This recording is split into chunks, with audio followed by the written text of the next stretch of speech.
Cara memaafkan dan move on.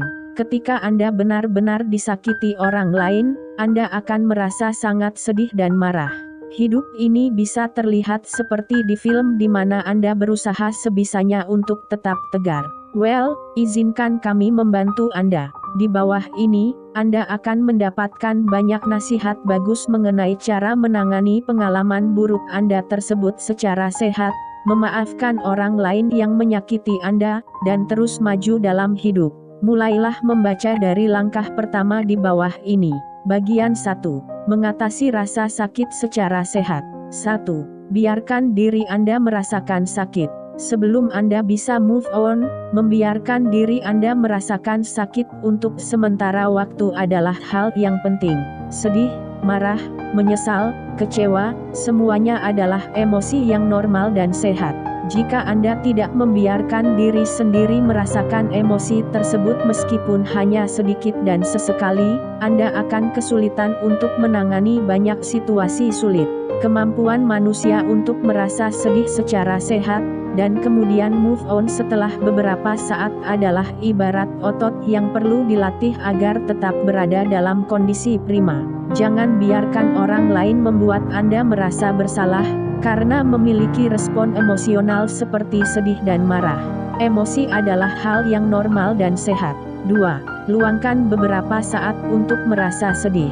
Biarkan diri Anda merasa sedih, atau marah, kecewa, atau apapun, selama beberapa hari, atau bulan tergantung seberapa serius situasi yang Anda hadapi, lalu biarkan perasaan tersebut pergi. Semakin lama waktu yang Anda habiskan untuk merasa sedih, semakin sedikit waktu yang Anda bisa gunakan untuk mengisi hidup Anda dengan kebahagiaan dan pengalaman baru yang positif. 3. Katakan bahwa Anda telah disakiti. Memaafkan, mengatasi, dan move on dari rasa sakit bukan berarti Anda tidak boleh mengatakan apapun. Anda harusnya bicara ketika seseorang menyakiti Anda. Ini sangat penting terutama jika orang tersebut melakukannya lebih dari sekali. Anda perlu memberitahu bagaimana dampak tindakannya terhadap Anda. Ini adalah sesuatu yang sehat bagi Anda dan pengalaman belajar yang bagus untuk dia. Jika dia terus menjadi penyebab rasa sakit di hidup Anda, pertimbangkan untuk menjauhinya dari hidup Anda. Suka atau tidak, itu mungkin pilihan yang lebih sehat untuk kalian berdua. 4. Lihat gambaran besarnya. Terkadang orang lain benar-benar menyakiti kita. Tapi kadang kita juga sering melebih-lebihkan pertengkaran kecil yang sebenarnya tidak begitu penting untuk diributkan. Lihat masalah yang Anda hadapi secara luas. Mungkin Anda dan teman baik Anda bertengkar memperebutkan seorang pria. Tapi setelah beberapa tahun berteman baik dan saling mendukung secara emosional, apakah satu orang pria saja begitu penting dibandingkan persahabatan dengan teman Anda? Hal seperti itulah yang harus Anda ingat. Ya, perasaan Anda akan disakiti dan memang sepantasnya, tapi tinjau kembali seberapa besar arti dari rasa sakit tersebut. 5.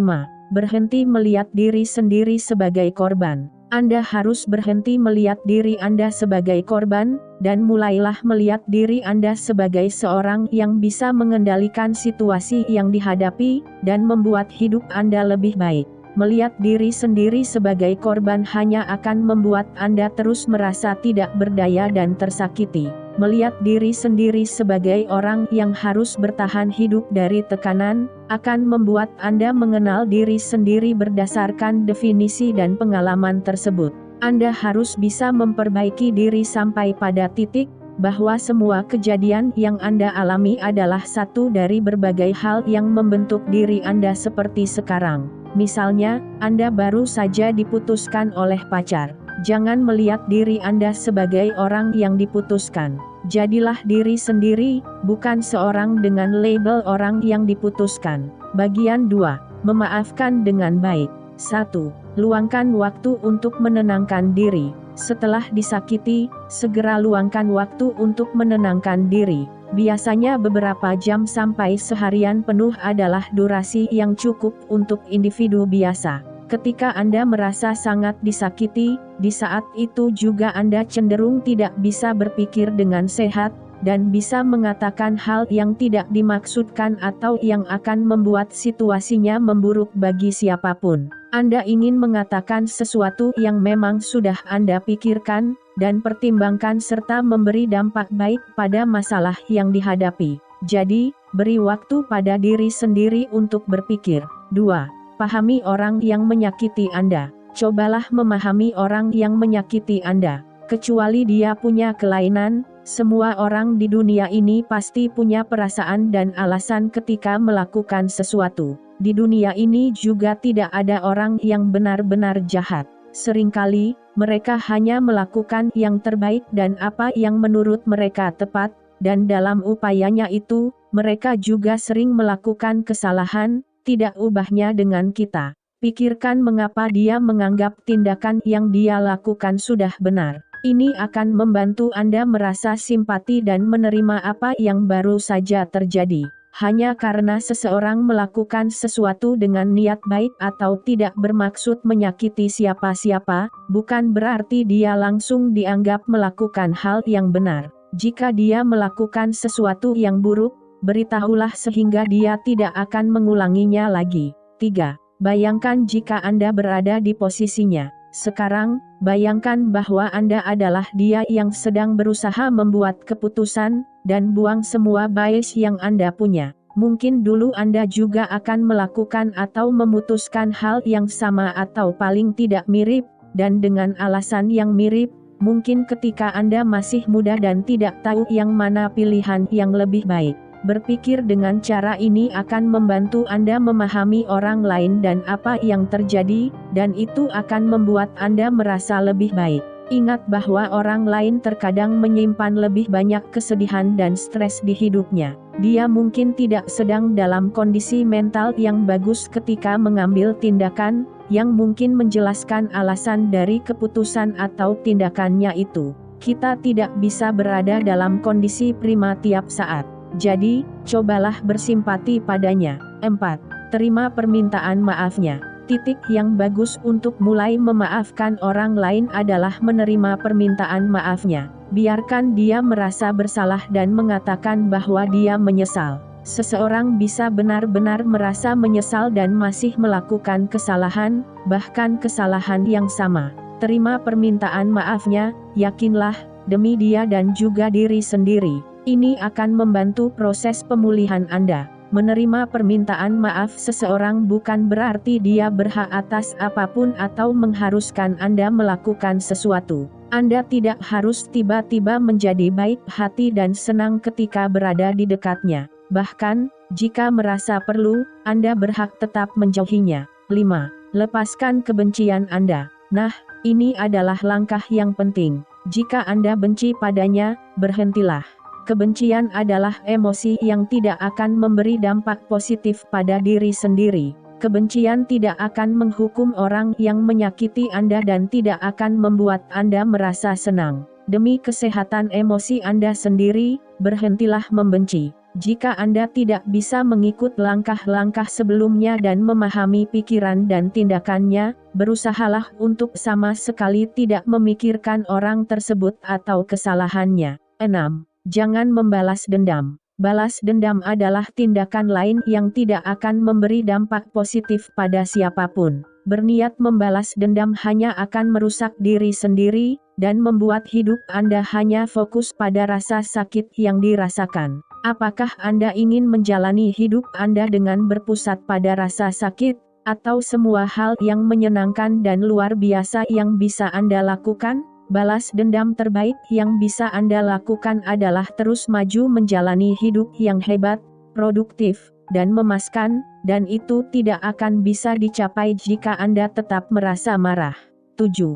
Buat rasa sakit Anda berarti sesuatu. Cara yang bagus untuk benar-benar memaafkan orang lain dari lubuk hati terdalam, adalah dengan merasa bahagia karena menemui kejadian yang Anda alami. Ini akan mengubah pengalaman Anda menjadi sesuatu yang bermakna dan positif.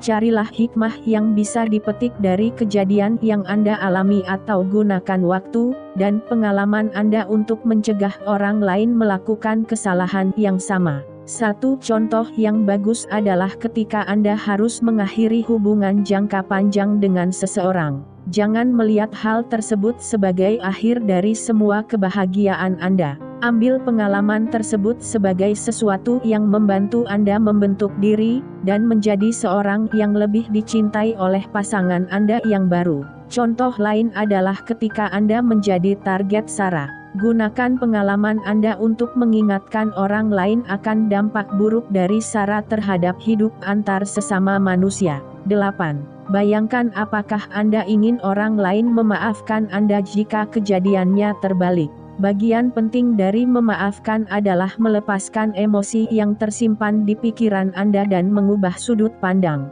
Berikut latihan sederhana untuk membantu Anda melakukannya. Bayangkan Anda berada di posisi orang lain dan tanyakan pada diri sendiri, apakah aku ingin dia memaafkanku jika aku melakukan kesalahan? Kebanyakan orang yang jujur pada diri sendiri akan menjawab ya. Memaafkan punya makna yang sangat besar ketika muncul di saat yang tidak disangka. Memaafkan menginspirasi orang lain untuk melakukan hal yang sama, dan membantu kita menjadi seorang yang lebih baik lagi. Dan yang paling penting, memaafkan bisa memulihkan hubungan antara orang yang terlibat. Karena pada akhirnya, kebanyakan orang lebih memilih hidup bersama, dan berdampingan dibanding terpisah dan saling menjauh.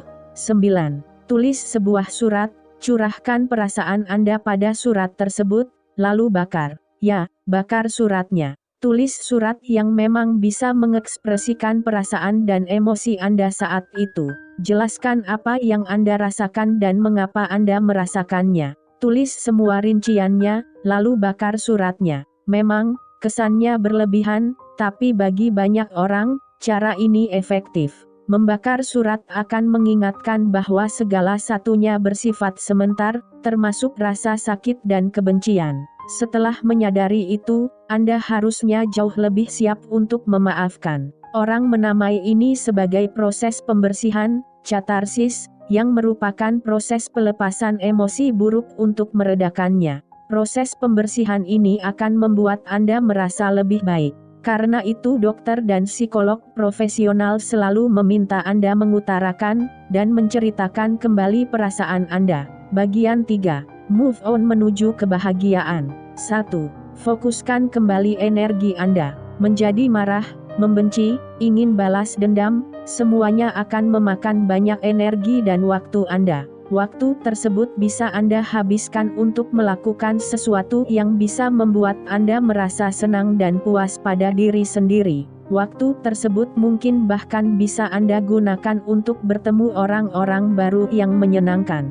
Buang semua perasaan negatif tersebut dan carilah cara baru untuk menggunakan energi Anda, mulai dari mengejar kenaikan pangkat atau jabatan, belajar keahlian baru, atau meningkatkan nilai Anda. Menjalani jadwal dan hari yang sibuk juga bisa membantu, terutama di periode awal ketika perasaan Anda belum terlalu berubah. 2. Cari bantuan. Ketika sesuatu yang buruk terjadi, fokus hanya pada hal buruk dan mengabaikan semua hal baik yang dilakukan seseorang adalah hal yang mudah. Tinjau kembali rasa sakit Anda dan pikirkan mengenai orang yang selalu ada di sisi Anda. Hargailah kasih sayang yang mereka perlihatkan dan luangkan waktu untuk memperlihatkan rasa syukur Anda terhadap keberadaan mereka. Misalnya, teman baik Anda menahan rambut Anda di belakang ketika Anda muntah karena sangat stres melihat mantan pacar. Itu adalah tindakan yang sangat baik yang seharusnya tidak boleh dilupakan. 3. Berhenti menceritakan kembali pengalaman Anda. Terus menceritakan kejadian yang Anda alami akan membuat Anda merasa menjadi korban. Jangan melihat diri sebagai korban. Terus meratapi pengalaman buruk akan membuat orang yang ingin membantu Anda menjadi senang menjauh dari Anda. Ketika kita mengisi jiwa dengan rasa dengki dan sedih, kita juga akan memancarkan emosi tersebut, dan itu seringkali dianggap seram atau tidak menarik oleh banyak orang. Anda tidak ingin mengusir orang yang baik pada Anda, karena itu berarti orang yang menyakiti Anda menang. Anda masih bisa menceritakan pengalaman Anda jika orang lain memintanya dan jika Anda memang ingin. Intinya adalah jangan melihat diri sendiri dan hidup Anda sebagai sesuatu yang selalu dirundung nasib buruk. 4. Ingat momen-momen baik. Ketika kita fokus pada hal yang buruk, melupakan semua hal baik yang pernah terjadi adalah hal yang mudah. Putus cinta akan membuat Anda lupa akan semua tahun-tahun penuh kebahagiaan yang sudah dilalui. Pertengkaran dengan seorang teman akan membuat Anda lupa dengan semua momen persahabatan yang sudah dilalui bersama. Mengingat kembali momen baik tersebut dan sadar bahwa Anda bisa membuat kenangan baik yang baru bisa membantu Anda untuk move on. 5. Buat kenangan baik yang baru. Membuat kenangan baik yang baru dan benar-benar berusaha menikmati hidup adalah salah satu cara terbaik untuk move on. Ketika perasaan sedang buruk, kita sering lupa bahwa hidup ini terus berlanjut. Semakin banyak hal menyenangkan yang bisa Anda lakukan, semakin cepat jiwa Anda akan pulih, dan tanpa sadar, Anda bahkan tidak lagi memikirkan hal yang menyakiti Anda. Salah satu cara paling bagus untuk melakukan ini adalah bepergian jauh. Pergilah ke tempat yang benar-benar unik, yang benar-benar asing bagi Anda. Ini akan membuat otak Anda fokus pada semua masalah dan pengalaman baru yang ada di depan mata. Anda akan sangat sibuk menikmati waktu Anda dan akhirnya melupakan semua pengalaman masa lalu yang memang tidak perlu lagi diingat. 6. Bangun kembali rasa percaya. Agar bisa move on, Anda mungkin perlu membangun kembali rasa percaya. Ini bisa berarti Anda harus membangun kembali kepercayaan dengan orang yang menyakiti Anda. Tapi makna yang lebih jelas adalah membangun kembali kepercayaan dengan diri sendiri, dan orang-orang yang mungkin akan menyakiti Anda lagi. Sayangnya, hal yang penting dalam membangun kembali kepercayaan, adalah memberi kesempatan kedua ke orang lain dan membiarkannya mengejutkan Anda. Anda harus berani mengambil risiko tersebut, tapi percayalah, hasilnya akan setimpal. Perasaan Anda mungkin disakiti, tapi itu bukan berarti Anda harus mengunci perasaan tersebut selamanya. Cukup lakukan sesuatu untuk membuatnya pulih kembali. Orang yang memang pantas mendapat kepercayaan Anda akan datang dan Anda akan bersyukur dia datang ke hidup Anda. 7. Buat koneksi baru. Bertemulah dengan orang baru. Anda tidak akan pernah tahu apa dan siapa yang akan mengejutkan Anda dan membuat hidup Anda berubah. Baik itu membuat teman baru, pacar baru, atau menjalin keluarga yang Anda dambakan, bertemu dengan orang baru adalah cara untuk move on ke pengalaman dan momen bahagia yang baru. Anda bisa bertemu orang baru dengan bergabung di komunitas atau mengikuti kursus tertentu. Carilah komunitas yang Anda suka dan bergabunglah. Ingat, jangan menutup diri sebelum Anda tahu apa yang Anda hadapi. Hanya karena seseorang tampaknya tidak terlihat seperti tipe yang Anda sukai, bukan berarti dia tidak akan bisa membuat hidup Anda menjadi lebih baik. Berikan tiap orang kesempatan untuk mengejutkan Anda. 8. Jalani hidup yang hebat. Seperti yang sudah dikatakan sebelumnya, menjalani hidup yang hebat dan penuh makna adalah bentuk balas dendam terbaik. Ketika Anda mengejar kebahagiaan, menjalani hidup dengan maksimal, dan melakukan sesuatu yang membuat Anda bahagia dan merasa berarti, semua hal yang menyakiti Anda akan hilang. Jangan terlalu memikirkan masa lalu dan majulah menyongsong masa depan.